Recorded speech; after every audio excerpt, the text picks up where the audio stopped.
Hello friend.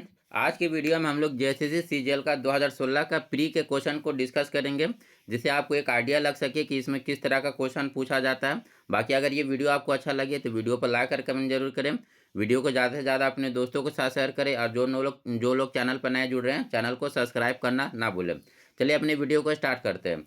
हमारा जो पहला क्वेश्चन है सैन जोस, ठीक है। सैन जोस निम्नलिखित में से किस देश की राजधानी है? तो रोमानिया, साइप्रस, सेनेगल और कोस्टारिका। तो सैन जोन्स है ये कोस्टारिका की राजधानी, यानी यहाँ पर करेक्ट आंसर हो जाएगा ऑप्शन डी हो जाएगा। बाकी बात कर लेते हैं रोमानिया, तो रोमानिया की राजधानी बुकारेस्ट है। साइप्रस की राजधानी क्या है? तो ये साइप्रस की राजधानी निकोसिया है। और सेनेगल की राजधानी जो है ये डेकार है, ठीक है। सेनेगल की राजधानी डेकार। और वैसे आपका जैसे सीजीएल में जो है देश और उसकी राजधानी से रिलेटेड है सिलेबस में, तो आप इसे एक बार देश और राजधानी अच्छे से पढ़ लीजिएगा। नेक्स्ट क्वेश्चन देखते हैं। भविष्य के खाद्य संकट के लिए वैकल्पिक समाधान और ब्लू क्रांति के अग्रदूत निम्नलिखित में से किस व्यक्ति ने सनहाग शांति पुरस्कार 2015 से सम्मानित किया गया था? ये करंट अफेयर का क्वेश्चन, इसे आप छोड़ दीजिए। वैसे करंट अफेयर का क्वेश्चन देखते जाइए, इसमें कितना क्वेश्चन पूछा गया, तो ये पहला करंट अफेयर का क्वेश्चन है। उसके बाद दूसरा क्वेश्चन देखते हैं हम लोग क्या है। ग्रेगरी जोहान मंडल निम्नलिखित में से किस वैज्ञानिक विकास से संबंधित है? तो ग्रेगरी जोहान मंडल जो है अनुवांशिक लक्षणों के विरासत के नियम दिए थे, यानी यहाँ पर करेक्ट आंसर हो जाएगा ऑप्शन सी हो जाएगा, ठीक है। ग्रेगरी जोहान मंडल जो है अनुवांशिक लक्षणों के विरासत से संबंधित को नियम दिए थे। अगला क्वेश्चन है महेंद्र सिंह धोनी आईपीएल 2016 में निम्नलिखित में से किस टीम से प्रतिनिधित्व किए थे? तो ये भी करंट अफेयर का क्वेश्चन है, तो ये हो जाएगा क्वेश्चन नंबर जो करंट अफेयर का ये दूसरा क्वेश्चन है। लेकिन उस समय जो आप याद रख सकते हैं कि आईपीएल 2016 में जो है चेन्नई सुपर किंग पर बैन लग गया था, तो उस समय जो धोनी जो है राइजिंग पुणे सुपर जायंट के कप्तानी संभाले थे। नेक्स्ट क्वेश्चन देखते हैं। निम्नलिखित में कौन सा वैज्ञानिक विकासवाद के सिद्धांत से संबंधित है? ठीक है, तो विकासवाद का सिद्धांत किस वैज्ञानिक द्वारा दिया गया था? तो ये जो है वैज्ञानिक का नाम है चार्ल्स डार्विन, यानी जो यहाँ पर करेक्ट आंसर हो जाएगा ऑप्शन ए हो जाएगा। इनकी एक फेमस पुस्तक है, उसे भी आप याद रखिए, ये काफ़ी बार एग्जाम में पूछा गया है, ओरिजिन ऑफ स्पीसीज, ठीक है। ओरिजिन ऑफ स्पीसीज ये पुस्तक काफ़ी बार एग्जाम में पूछा गया, तो इसे भी आप याद रखिए। ओरिजिन ऑफ स्पीसीज किस किस वैज्ञानिक के पुस्तक है? तो चार्ल्स डार्विन का। और विकासवाद के सिद्धांत कौन दिया था? तो ये भी चार्ल्स डार्विन दिया था। अगले क्वेश्चन को देखते हैं। द पुस्तक एसेंशियल गांधी के लेखक निम्नलिखित में से कौन है? ठीक है, द पुस्तक एसेंशियल गांधी के लेखक यहाँ पर कौन है? तो इसके जो लेखक है स्वयं महात्मा गांधी है, यानी यहाँ पर करेक्ट आंसर हो जाएगा ऑप्शन बी हो जाएगा। अगला क्वेश्चन देखते हैं। All the prime ministers men, ठीक है, all the prime ministers are men पुस्तक भारत के निम्नलिखित लेखकों में किसके द्वारा लिखा गया है? तो ये जनार्दन ठाकुर के द्वारा लिखा गया, यानी जहां पर करेक्ट आंसर होगा ऑप्शन बी हो जाएगा। अगला क्वेश्चन देखते हैं। अगला क्वेश्चन क्या है हमारा। नेशनल हेराल्ड मामले में अर्जीदार निम्नलिखित में से कौन थे? तो ये सुब्रमण्यम स्वामी। वैसे ये भी करंट अफेयर का ही क्वेश्चन है, लेकिन आप इसे याद रख सकते हैं कि नेशनल हेराल्ड संबंधी जो अर्जीदार थे ये कौन थे? तो सुब्रमण्यम स्वामी। इसे आप जो है प्रश्न संख्या 3 करंट अफेयर का ये 3 क्वेश्चन हो गया अब तक। नेक्स्ट क्वेश्चन देखते हैं। मैक्स वर्कटैपन निम्नलिखित में से किस पेशेवर खेल से हैं जो वह खेलते हैं और 2015 में ओवरटेक सूची में टॉप पर थे? तो ये मैक्स वर्कटैपन किस खेल से संबंधित हैं? तो ये फार्मूला 1 के ड्राइवर है, यानी यहाँ पर करेक्ट आंसर होगा ऑप्शन डी। वैसे ये भी जो है आपका करंट अफेयर से ही रिलेटेड क्वेश्चन है, तो यहाँ पर जो टोटल क्वेश्चन हो गया करंट अफेयर का 4। अगला क्वेश्चन देखते हैं। भारतीय संविधान की 8वीं अनुसूची में शामिल निम्नलिखित में कौन सी भाषा सीनो तिब्बतन भाषा से संबंधित है? डोंगरी, उर्दू, बोडो या उड़िया? तो सीनो तिब्बतियन से जो संबंधित है ये डोगरी, यानी जहाँ पर करेक्ट आंसर होगा ऑप्शन ए हो जाएगा, ठीक है। तो भाषा और साहित्य हमें सिलेबस में दिया गया पढ़ने के लिए, तो उससे रिलेटेड एक क्वेश्चन हो गया, ठीक है। तो सीनो तिब्बतियन भाषा संबंधित से कौन संबंधित है? तो डोगरी है। बाकी आपको आप लोग कमेंट करके बताएं कि डोगरी, बोडो, उसके बाद संथाली और मैथिली को किस किस संविधान संशोधन के द्वारा जो है हमारे भारतीय संविधान के 8वीं अनुसूची में जोड़ा गया था? इसका आंसर आप लोग कमेंट करके जरूर बताएं। नेक्स्ट क्वेश्चन देखते हैं। निम्नलिखित में से किस भारतीय अमेरिकी शिक्षक को गणित, विद्या और विज्ञान शिक्षण में उत्कृष्टता के लिए बराक ओबामा के द्वारा राष्ट्रपति पुरस्कार के लिए नामित किया गया है? तो ये भी जो है आपका करंट अफेयर का क्वेश्चन है, तो यहाँ पर जो टोटल क्वेश्चन बन गया है ये 5 क्वेश्चन हो गया करंट अफेयर से रिलेटेड। नेक्स्ट क्वेश्चन देखते हैं। खासी पूर्वोत्तर भारत के निम्नलिखित में से किसकी राजभाषा है? तो ये यहाँ पर जो खासी है ये मेघालय की है, यानी जहाँ पर करेक्ट आंसर होगा ऑप्शन बी हो जाएगा। यहाँ पर वैसे गारो, खासी, जयंतिया नामक पहाड़ भी पाया जाता है और ये जो है यहाँ की मुख्य जनजाति भी है। ठीक है, गारो, खासी और जयंतिया मेघालय की पहाड़ भी है और यहाँ की मुख्य जनजाति भी है।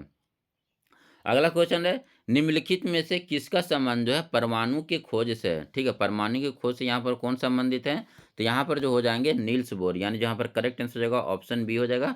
परमाणु संबंधित सिद्धांत जो नील्स बोर दिए थे, इसमें क्या बोले थे ये नील्स बोर कि जो है परमाणु के केंद्र में एक नाभिक होता है जो पॉजिटिव और बहुत ही छोटा होता है और इसके चारों ओर जो है इलेक्ट्रॉन एक फिक्स एनर्जी लेवल में चक्कर लगाते रहते हैं। ठीक है, तो ये कथन जो है नील्स बोर का था। अगला क्वेश्चन देखते हैं। अगला क्वेश्चन क्या है, निम्नलिखित में वह भाषा कौन सी है जो कभी कभी अरबी लिपि से संशोधित संस्करण में लिखी जाती है? ठीक है, तो अरबी लिपि की जो संशोधित संस्करण इनमें से कौन सी भाषा है? तो ये सिंधी भाषा है, यानी यहाँ पर करेक्ट आंसर हो जाएगा ऑप्शन ए हो जाएगा। तो भाषा लिपि से संबंधित ये दूसरा क्वेश्चन हो गया। ठीक है, आप सब वेटेज आपका देखते रहिए कितना कितना किससे क्वेश्चन ये पूछ रहा है। तो करंट अफेयर के टोटल अभी पाँच पाँच से छः क्वेश्चन हो गए, 5 क्वेश्चन हो गए हैं। भाषा लिपि संबंधित ये दूसरा क्वेश्चन है। उसके बाद अगला क्वेश्चन है, the girls on the train एक मनोवैज्ञानिक डेब्यूटेंट रोमांचक कथा के लेखक निम्नलिखित में कौन से उपन्यासकार हैं? तो the girls on the train के जो है उपन्यासकार के लेखक जो हैं ये हैं पाओलो हॉकिंस, यानी जो यहाँ पर करेक्ट आंसर होगा ऑप्शन बी हो जाएगा। पुस्तक और लेखक से संबंधित ये तीसरा क्वेश्चन हो गया। ठीक है, तो यहाँ पर पुस्तक और लेखक से संबंधित ये टोटल 3 क्वेश्चन हो गए।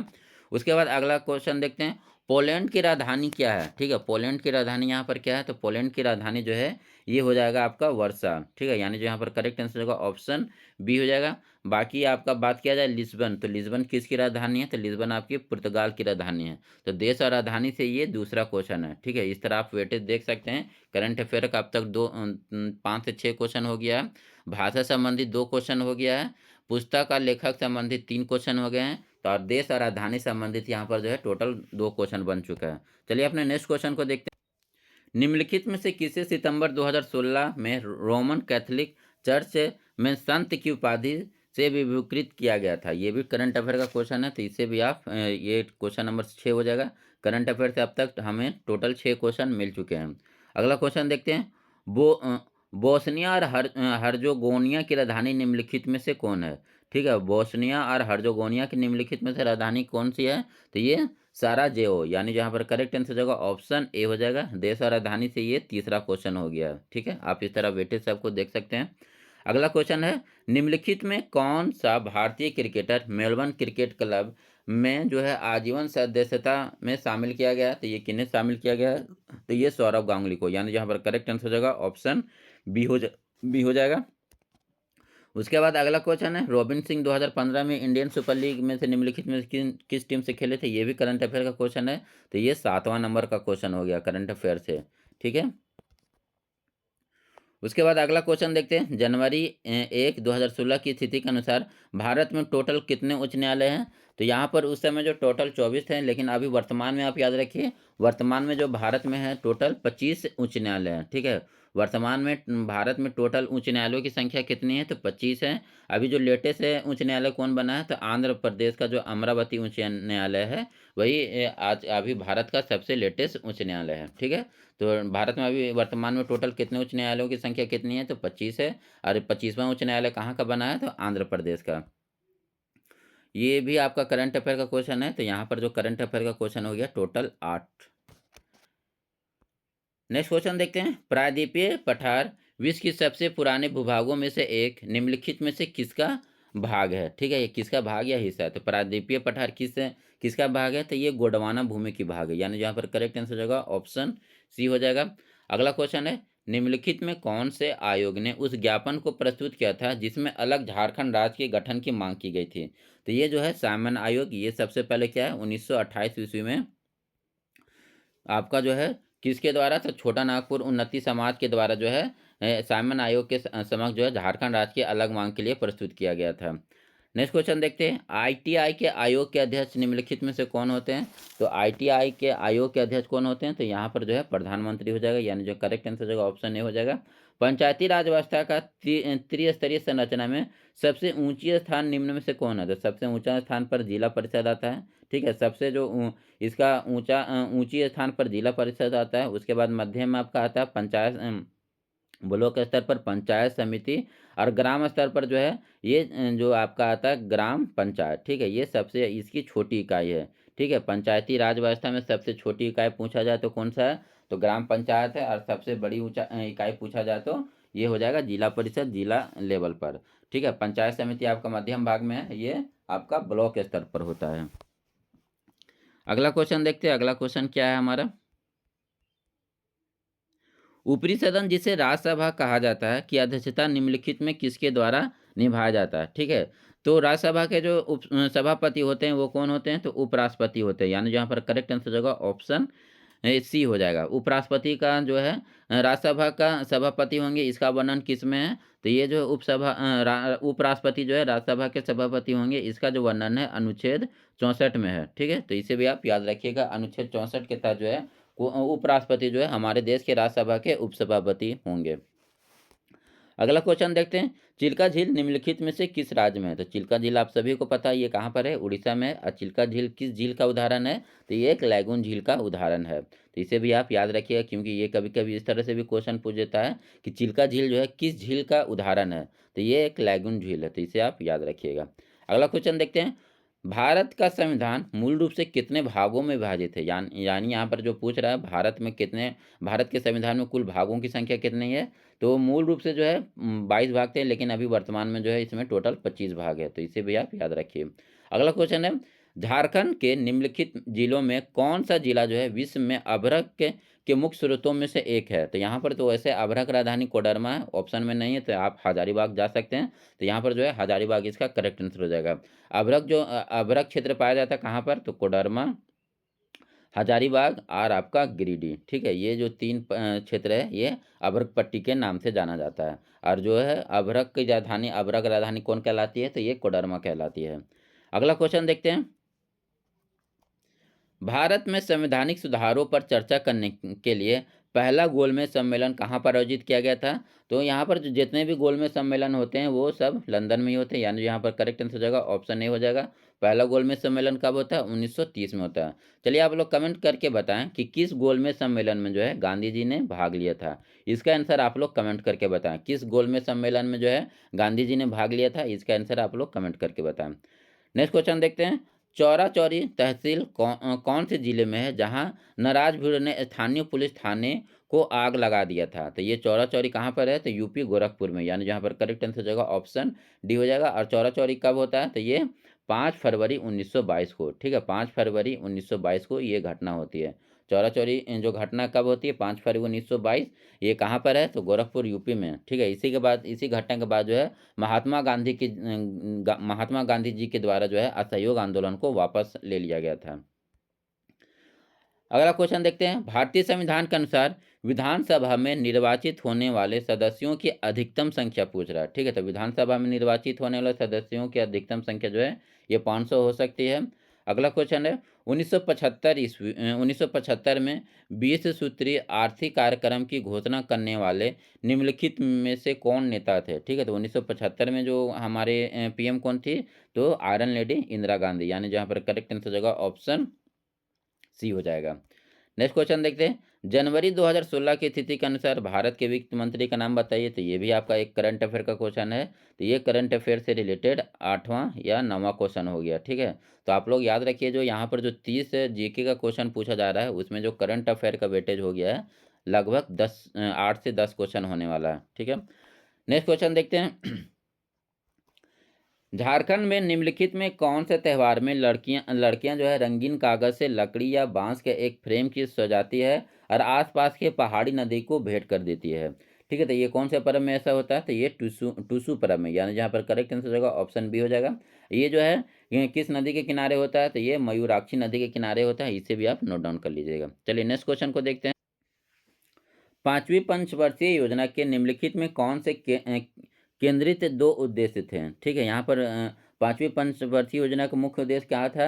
तो यहाँ पर जो इसका प्रमुख नारा था गरीबी उन्मूलन और आत्मनिर्भरता की प्राप्ति। यानी यहाँ पर करेक्ट आंसर हो जाएगा ऑप्शन बी हो जाएगा। पाँचवीं पंचवर्षीय योजना का जो तिथि था ये 1974 से लेकर 79 तक होना था, लेकिन बीच में ही जो इंदिरा गांधी जी की सरकार गिर जाती है तो ये 1974 से लेकर 1978 तक ही चलता है।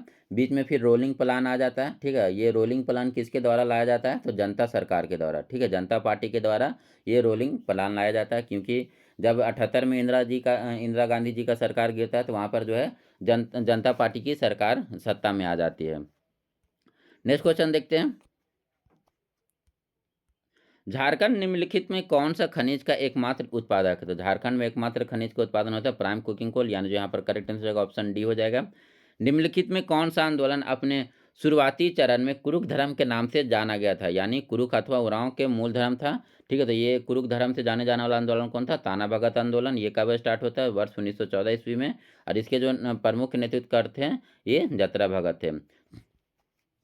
ठीक है, अगला क्वेश्चन देखते हैं। झारखंड का ध्रोका निम्नलिखित में से किस शिल्प कला से संबंधित है? ध्रोका, तो ये धातु से संबंधित है, यानी यहाँ पर करेक्ट आंसर हो जाएगा ऑप्शन सी हो जाएगा। अगला क्वेश्चन देखते हैं। झारखंड पंचायती राज अधिनियम 2001 को पंचायत राज में महिलाओं के लिए आरक्षण का कितना प्रतिशत प्रदान करने के लिए संशोधन किया गया था? ठीक है, तो झारखंड के पंचायती राज अधिनियम 2001 में संशोधन किया, जिसमें महिलाओं का आरक्षण जो है 33% से बढ़ाकर कितना कर दिया गया था? ये 50% कर दिया गया है। यानी जो झारखंड में जो पंचायत में जो महिलाओं का आरक्षण है कितना परसेंट दिया गया है? तो 50% दिया गया है। अगला क्वेश्चन देखते हैं। नीचे दी गई प्रकार में अभिक्रिया को क्या कहा जाएगा? प्रश्न है CH4Cl2 सूर्य के प्रकाश में CH3Cl प्लस HCl, तो ये प्रतिस्थापन का प्रतिक्रिया, यानी जहाँ पर करेक्ट आंसर होगा ऑप्शन बी हो जाएगा। अगला क्वेश्चन देखते हैं। ब्लू बेबी सिंड्रोम किसके वजह से होता है? तो नाइट्रेट के कारण होता है। तो पेयजल में नाइट्रेट का उच्च स्तर होने से जो है ये ब्लू बेबी सिंड्रोम नामक रोग होता है। अगला क्वेश्चन देखते हैं। भारी पानी में साधारण साबुन काम नहीं कर सकता, क्यों? ठीक है, तो भारी पानी में जो साधारण साबुन क्यों काम नहीं करता है? क्योंकि जो यहाँ पर ये अवक्षेप का निर्माण करते हैं। किसका किसका? तो कैल्शियम और मैग्नीशियम का जो आयन है ये अवक्षेप का निर्माण करते हैं, जिसके कारण जो है साधारण साबुन इसमें काम नहीं कर पाता है। अगला क्वेश्चन देखते हैं। यदि पृथ्वी पर द्रव्यमान में जो है 20% की बढ़ोतरी हो जाती है तो किसी वस्तु का भार का परिवर्तन कितना प्रतिशत होगा? ठीक है, यदि पृथ्वी पर द्रव्यमान में जो है 20% का बढ़ोतरी हो जाता है तो इसके भार में कितना परसेंट का बढ़ोतरी होगा? तो यहाँ पर जो है 20% का होगा, क्योंकि जो इसका फॉर्मूला होता है W=mg। ठीक है, यहाँ पर जो है m डायरेक्ट रिलेशन है, तो यहाँ पर अगर 20% बढ़ेगा तो वेट भी जो है 20% बढ़ जाएगा। अगला क्वेश्चन देखते हैं। मानव शरीर में खाद्य वसा का पाचन अधिकतर कहाँ पर होता है? तो ये पाचन जो है अधिकतर जो आंत में होता है, यानी यहाँ पर करेक्ट आंसर हो जाएगा ऑप्शन सी हो जाएगा। अब वसा के पाचन के लिए कौन सा एंजाइम होता है? तो लाइपेज। ठीक है, वसा के पाचन के लिए कौन सा एंजाइम? लाइपेज, इसे आप याद रखिएगा। ठीक है, वसा के पाचन में कौन सा एंजाइम? लाइपेज। अगला क्वेश्चन देखते हैं। विश्व का सबसे शक्तिशाली टेलीस्कोप अल्मा कहाँ पर है? तो ये चिली के अटाकामा रेगिस्तान में है, यानी जहाँ पर करेक्ट आंसर हो जाएगा ऑप्शन सी हो जाएगा। उसके बाद अगला क्वेश्चन देखते हैं। सिरका अम्ल में सोडियम बाइकार्बोनेट मिलाए जाने में कौन सा गैस मुक्त होगा? ठीक है, तो सिरका अम्ल में सोडियम बाइकार्बोनेट मिलाए जाने पर जो है CO2 मुक्त होता है, यानी जहाँ पर करेक्ट आंसर हो जाएगा ऑप्शन सी हो जाएगा। नेक्स्ट क्वेश्चन है। उस विशिष्ट लक्षण की पहचान कीजिए जो मनुष्य के 4 कक्षीय दिल से जुड़ी होती है।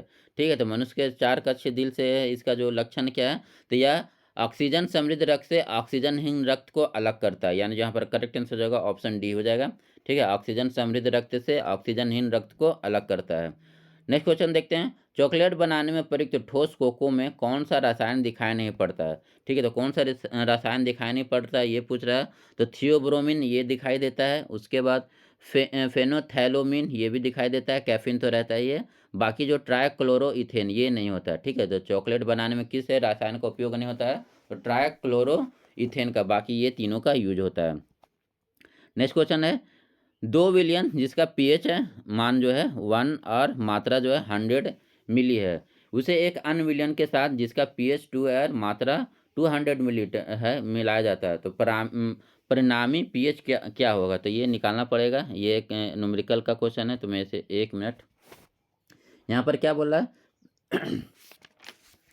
pH 1 कितना दिया हुआ है? तो यहाँ पर जो pH 1 का वैल्यू है 1 है। ठीक है, उसके बाद जो इसका वॉल्यूम कितना है? तो ये वॉल्यूम जो दिया हुआ है 100 ml है।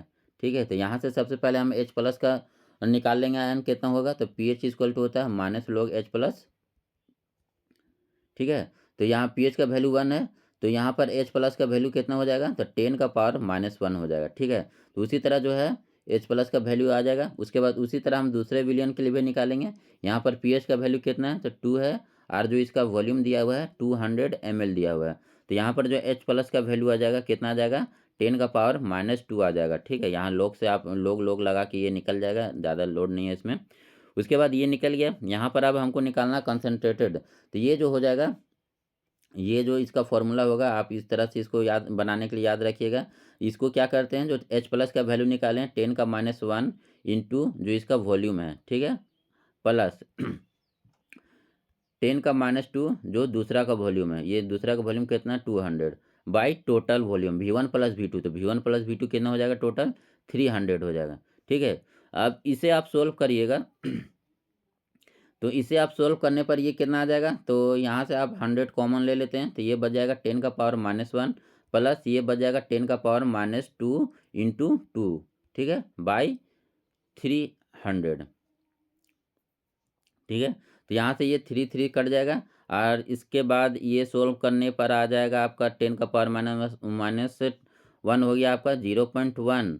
ठीक है, और ये हो जाएगा 0.01 इंटू 2, तो ये हो जाएगा 0.02। ठीक है, और बाई 3, इसके बाद ये हो जाएगा 0.12/3। ठीक है, तो ये आपका निकल गया, ये आपका निकल गया है जो है आपका वॉल्यूम मोलरिटी M3 का वैल्यू। तो फिर से यहाँ पर आपका हम लोग लगा के ये वैल्यू को निकालेंगे, तो log H प्लस हो जाएगा, तो यहाँ पर माइनस लोग, यहाँ पर हो जाएगा 0.12/3, तो ये माइनस लोग 0.112/3 का वैल्यू होता है 1.39। ठीक है, तो यहाँ पर जो करेक्ट आंसर हो जाएगा 1.39 इसका वैल्यू निकलेगा। तो यहाँ पर जो करेक्ट आंसर हो जाएगा ऑप्शन ए हो जाएगा। अगला क्वेश्चन है, क्रासुलेशन अम्ल उपापचय की कौन सी प्रक्रिया से संबंधित है। ठीक है, क्या है, क्रासुलेशन अम्ल उपापचय की कौन सी क्रिया से संबंधित है, तो ये कार्बन स्थिरीकरण से संबंधित है, यानी जहाँ पर करेक्ट आंसर हो जाएगा ऑप्शन सी हो जाएगा। सो इस वीडियो में इतना है, क्योंकि वीडियो ज़्यादा बड़ा हो रहा है, मैं ज़्यादा वीडियो बड़ा बनाना नहीं चाह रहा। बाकी का जो क्वेश्चन है हम लोग कल डिस्कस कर लेंगे। अगर वीडियो अच्छा लगा हो तो वीडियो पर लाइक करें, कमेंट जरूर करें। Thank you for watching this video.